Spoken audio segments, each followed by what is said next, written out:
जय हिंद प्यारे साथियों, बहुत बहुत स्वागत करता हूं आप लोगों को अपने चैनल वैकेंसी पॉइंट पर। दोस्तों, एक और बहुत इंपॉर्टेंट क्लास में आप लोगों का मैं स्वागत करता हूं। आज मैं ऐसे 50 महत्वपूर्ण प्रश्न लेकर आया हूं जो कि संधि और वर्तनी से संबंधित होंगे। सबसे पहले मैं संधि का टॉपिक लूँगा। बहुत इंपॉर्टेंट क्लास है दोस्तों, डेली शाम को 4 बजे अपलोड हो रही है हर एग्जाम के लिए। खासकर मेन फोकस है यूपी पुलिस और यूपीएसआई। अन्य एग्जाम में भी आप इसको देख सकते हैं। बाकी आज की जो क्लास होगी इसके बाद से आपको संधि पढ़ने की ज़रूरत नहीं होगी, हर चीज़ क्लियर करूँगा। पहले थोड़ी सी परिभाषाएं देखेंगे, उसके बाद डायरेक्ट क्वेश्चन पे चलेंगे और 50 महत्वपूर्ण बहुत इंपॉर्टेंट क्वेश्चन होंगे। बस वीडियो को आप लोग लाइक शेयर करते रहिएगा, चैनल को ज़रूर सब्सक्राइब कर लें। आइए आज का पहला क्वेश्चन देखते हैं। तो क्योंकि आज हम बात करने वाले हैं संधि पर, तो इसलिए पहले संधि की हम थोड़ी सी डेफिनेशन देखेंगे कि संधि आखिर होती क्या है। तो संधि का भेद किसे क्या होता है, तो देखिए, संधि पहले वर्ण के आधार पर संधि के 3 भेद किए गए हैं। ठीक है, संधि के पहले वर्ण के आधार पर 3 भेद किए गए हैं। कौन कौन से? स्वर संधि, व्यंजन संधि और विसर्ग संधि। संधि का पहला वर्ण यदि स्वर वर्ण हो तो स्वर संधि होता है। जैसे नवधन आगत, इसमें जो पहला वर्ण आ रहा है क्या है? ये स्वर है, तो इसमें नवागत बन गया। फिर संधि का पहला वर्ण वा और दूसरा जो है आ रहा है। ठीक है, तो यहाँ पर ये स्वर वाला है, इसलिए यहाँ पर क्या हुआ? स्वर संधि हुई।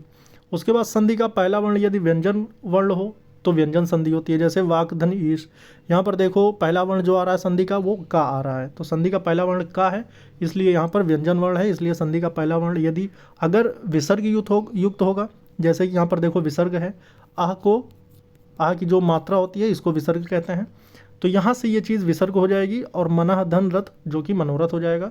तो संधियाँ जो होती हैं कुल 3 प्रकार की होती हैं। कौन कौन सी?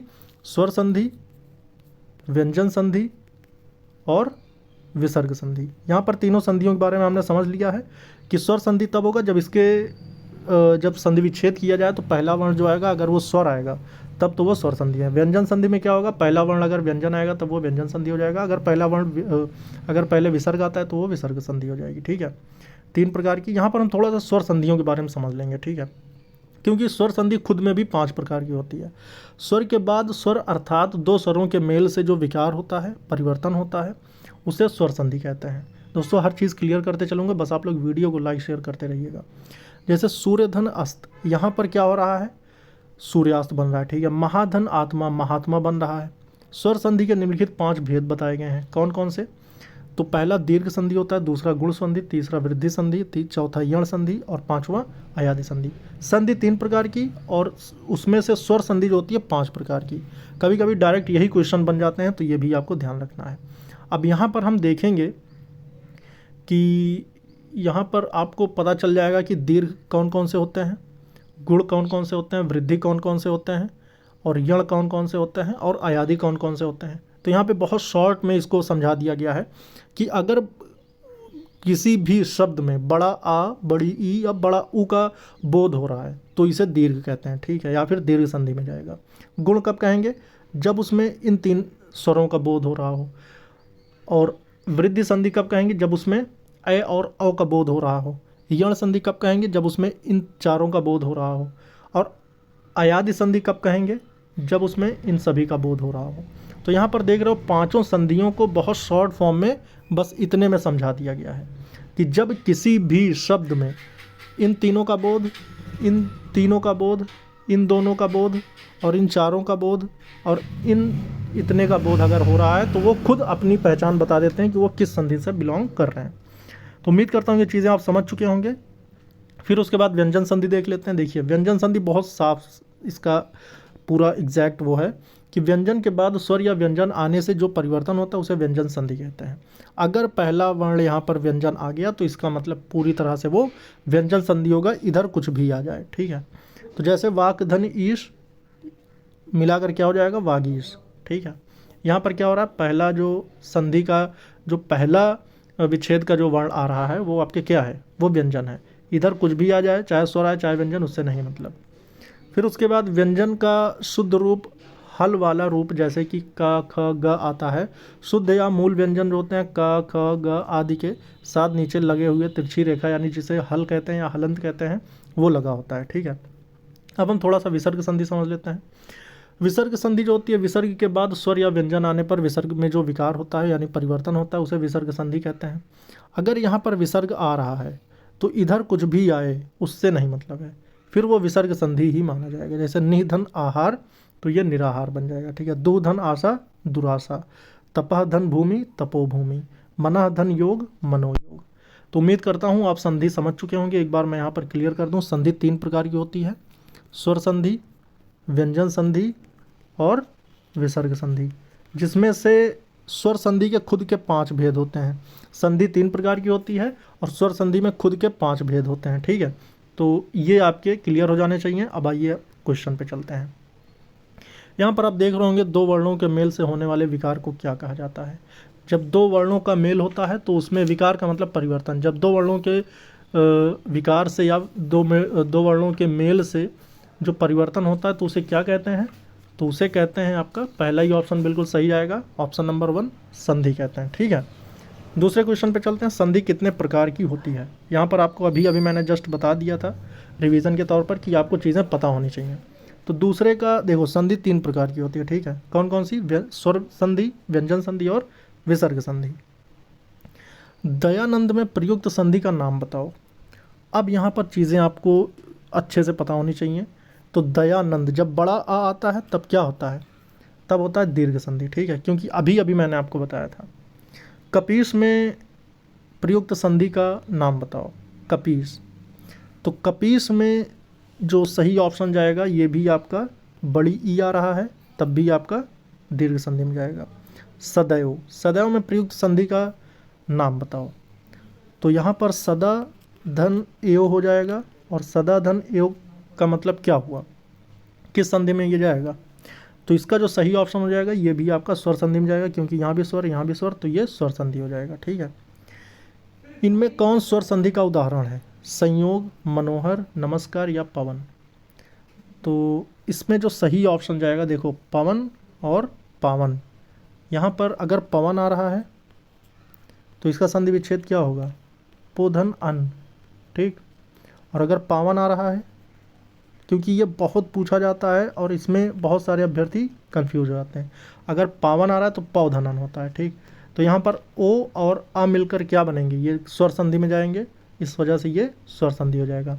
नमाधनकार, मनाधन, हर, और इस प्रकार से ये अलग अलग हो जाएंगे, लेकिन फिलहाल एक ही सही ऑप्शन था।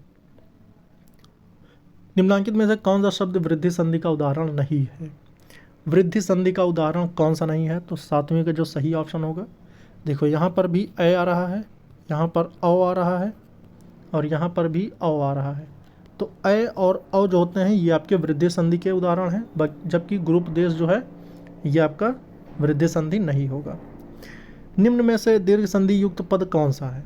दीर्घ संधि युक्त पद जो आपको बताने हैं, तो इसमें कौन सा सही ऑप्शन होगा? ये हो जाएगा दैत्यारी, ठीक है, क्योंकि इसमें बड़ा आ का बोध हो रहा है, इस वजह से ये दीर्घ संधि में जाएगा, ठीक। पवित्र में प्रयुक्त संधि का नाम बताओ। पवित्र में प्रयुक्त संधि का नाम बताओ, तो पवित्र में कौन सी संधि है? इसमें है आपकी अयादि संधि, ठीक है। इत्यादि का सही संधि विच्छेद क्या है? 10वें का जो सही ऑप्शन होगा ये हो जाएगा इतिधन आदि, यानी ऑप्शन नंबर डी बिल्कुल सही हो जाएगा। निरर्थक का सही संधि विच्छेद क्या होगा? 11वें का जो सही ऑप्शन होगा निधन अर्थक, निधन अर्थक मिलकर बना देगा निरर्थक। धरेश का संधि विच्छेद, तो धरेश में आप देख रहे होंगे कि इसका जो सही ऑप्शन होने वाला है ये हो जाएगा आपका धरा धन ईश, धरेश बन जाएगा, ठीक है। ऑप्शन नंबर सी बिल्कुल सही होगा। निराशा का संधि विच्छेद क्या होगा? 13वें का जो सही ऑप्शन होगा ये हो जाएगा निधन आशा, ये एक विसर्ग संधि है, ठीक। महोष्ण का संधि विच्छेद क्या होगा? 14 का जो सही ऑप्शन होगा महोष्ण का संधि विच्छेद होगा महाधन उष्ण। आशीर्वाद का संधि विच्छेद, आशीर्वाद का क्या होगा? 15 का जो सही ऑप्शन होगा ये हो जाएगा ऑप्शन नंबर बी। दोस्तों ये वो क्वेश्चंस हैं जो रिपीटेड होते हैं और हर बार ये पूछे जाते हैं, तो बस आपको एग्जैक्ट क्वेश्चन पता होने चाहिए, आप अच्छा रिजल्ट कर पाएंगे। और या तो ये चीज़ें आपको पहले से पता हों या फिर नहीं पता है तो आप इसको अच्छे से देख लें, क्योंकि यही क्वेश्चन है जो रिपीट होते हैं। महेश का सही संधि विच्छेद क्या होगा? 16वें का सही ऑप्शन क्या होगा? इसका हो जाएगा महाधन ईश, महाधन ईश से क्या बनेगा? महेश। सन्मति का संधि विच्छेद क्या होगा? 17वें का जो सही ऑप्शन होगा सन्मति का बनेगा सतधनमति, ठीक है। तो सत धनमति बनेगा सन्मति। ये एक प्रकार की कैसी संधि है, ये एक व्यंजन संधि है, ठीक है। अन्वय का सही संधि विच्छेद क्या होगा, अन्वय का सही संधि विच्छेद आपको बताना है। तो इसका जो सही संधि विच्छेद होगा अनुधन अय, ठीक है। परोपकार में प्रयुक्त संधि का नाम क्या है, परोपकार में जो संधि आपकी प्रयुक्त हुई है उस संधि को क्या कहते हैं, तो परोपकार में गुण संधि का प्रयोग हुआ है, ठीक है। आगे बढ़ेंगे। निम्नांकित में से कौन सा शब्द स्वर संधि का उदाहरण है, इन सभी में आपको बताना है कि कौन सा स्वर संधि में आएगा, जबकि 3 इसमें है व्यंजन संधि या विसर्ग संधि से, एक आपका स्वर संधि से है। तो ये होगा आपका मनवंतर, ठीक है, ये आपका स्वर संधि है। इसके अलावा सभी क्या हैं, या तो देखो ये हो जाएगा दिक धन गज, और ये जो का होता है ना ये तीसरे वर्ण में प्रयुक्त हो जाता है, तो ग में आ जाएगा ये भी। अधा धन गति अधोगति बन जाएगा, ये आपका विसर्ग में जाएगा। उत धन चारण, ये आपका व्यंजन संधि में जाएगा, ठीक है। निश्चल का सही संधि विच्छेद आपको बताना है। निश्चल एक प्रकार की जो है विसर्ग संधि है, और ये निह धन चल से मिलकर बनेगा निश्चल। निम्नलिखित शब्दों में से किसमें विसर्ग संधि है, इसमें किसमें एक विसर्ग संधि है, तो ये भी आप अभी मैंने आपको बता दिया निश्चल है, ठीक है। 30वें का सप्तर्षि का सही संधि विच्छेद कौन सा है, सप्तर्षि में सही संधि विच्छेद आपको बताना है। तो 30वें का जो सही ऑप्शन होगा ये हो जाएगा सप्तधन ऋषि। तपोवन में प्रयुक्त संधि का नाम बताना है, तपोवन में कौन सी संधि का प्रयोग हुआ है, तो इसमें जो संधि का प्रयोग हुआ है ये आपकी विसर्ग संधि के अंतर्गत आएगा। स्वागत में प्रयुक्त संधि का नाम बताना है, स्वागत में कौन सी संधि का प्रयोग हुआ है, तो इसका जो सही ऑप्शन होगा ये हो जाएगा यण संधि। सारी पहचान मैंने आपको बता दी थी, अब उस अकॉर्डिंग देखा जाए तो आपको चीज़ें सब पता होनी चाहिए। दिगंबर में प्रयुक्त संधि का नाम बताओ, दिगंबर जो है दिक, इसका जो संधि विच्छेद होगा ये कुछ ऐसा हो जाएगा दिक धन अंबर। तो जब ये आप देख रहे होंगे कि पहला वर्ण जो है ये एक व्यंजन है, तो जब यहाँ पर पहला वर्ण व्यंजन आ जाए तो इधर कुछ भी आ जाए वो आपका व्यंजन संधि में ही जाएगा। ये चीज़ आपको एग्जैक्ट क्लियर पता होनी चाहिए। निम्नलिखित शब्दों में से किसमें स्वर संधि है, इन चारों में किसमें एक स्वर संधि है, इसके अलावा या तो व्यंजन है या फिर विसर्ग है। तो 27 का जो सही ऑप्शन है ये हो जाएगा रजनीश, ठीक है। प्रत्युपकर का सही संधि विच्छेद क्या है, प्रत्युपकार में सही संधि विच्छेद इसका बताना है। तो प्रत्युपकार में क्या आएगा, 28 का जो सही ऑप्शन है ये हो जाएगा प्रतिधन उपकार, ठीक है, न कि प्रतिधन उपकार, न कि प्रतिधन अपकार। सही ऑप्शन होगा आपका ऑप्शन नंबर सी। गायक का, अब देखो गायक हो या पावक हो, पावन हो, ठीक है, पावन का क्या होता है, गायक का 29 का जो सही ऑप्शन हो जाएगा ये हो जाएगा गय धन अक, ठीक है। इसी प्रकार से गायक या फिर नायक, ठीक, नायक का क्या होता है नय धन अक, ठीक। गायक और नायक का एक ही प्रकार का संधि विच्छेद किया जाता है। अभिषेक का सही संधि विच्छेद क्या होगा, अभिषेक का जो सही संधि विच्छेद है ये जाएगा आपका अभिधन सेक में, ठीक है। ये वाला सा जो है ये वाला सा इस वाले सा में चेंज हो जाएगा। क्वेश्चन नंबर 31 देखेंगे, यद्यपि में प्रयुक्त संधि का नाम क्या है। दोस्तों ये जो क्वेश्चंस मैं करा रहा हूँ ये क्वेश्चंस आपको बिल्कुल रटे हुए होने चाहिए, ये सभी रिपीटेड होते हैं और हर बार ये पूछे जाते हैं हूबहू। अगर संधि के जितने आज क्वेश्चन मैं करा रहा हूँ इतने अगर आपने कर लिए तो आपको और कुछ करने की ज़रूरत नहीं होगी। यद्यपि में आपको आपकी यण संधि प्रयुक्त हुई है, निम्नलिखित शब्दों में किसमें स्वर संधि है, तो किसमें इसमें स्वर संधि प्रयुक्त हुई है, तो 32 का जो सही ऑप्शन होगा ये हो जाएगा आपका ऑप्शन नंबर डी, महोदधि में। पवित्र का सही संधि विच्छेद बताओ, पवित्र का जो सही संधि विच्छेद होगा ये हो जाएगा पोधन इत्र, ठीक है। मनोयोग का सही संधि विच्छेद बताओ, मनोयोग एक प्रकार की विसर्ग संधि है, तो विसर्ग किसमें है, सही विसर्ग संधि मनः धन योग होगा, ठीक है। प्रत्येक का सही संधि विच्छेद बताओ, प्रत्येक में तो आपको पता ही है कि बहुत आसान सा है, प्रतिधन एक, हर एक को प्रत्येक कहा जाता है, ठीक है। ग्रीस का सही संधि विच्छेद। 36 में देखें तो सही ऑप्शन जाएगा गिरिधन ईश। नायक में कौन सी संधि का प्रयोग हुआ है? तो 37 में नायक में जो है अयादि संधि का प्रयोग हुआ है। चंद्रोदय में प्रयुक्त संधि का नाम बताओ। चंद्रोदय में कौन सी संधि का प्रयोग किया गया है? 38 का जो सही ऑप्शन होगा ये होगा गुण संधि। ठीक है, ओ आ रहा है, ओ किसके लिए आता है? गुण संधि के लिए। यशोदा में प्रयुक्त संधि का नाम बताओ। यशोदा में कौन सी संधि का प्रयोग हुआ है? 39। तो यशोदा एक प्रकार की व्यंजन संधि है। ठीक है, आगे बढ़ेंगे। निम्नलिखित में से किस संधि की दृष्टि से अशुद्ध है?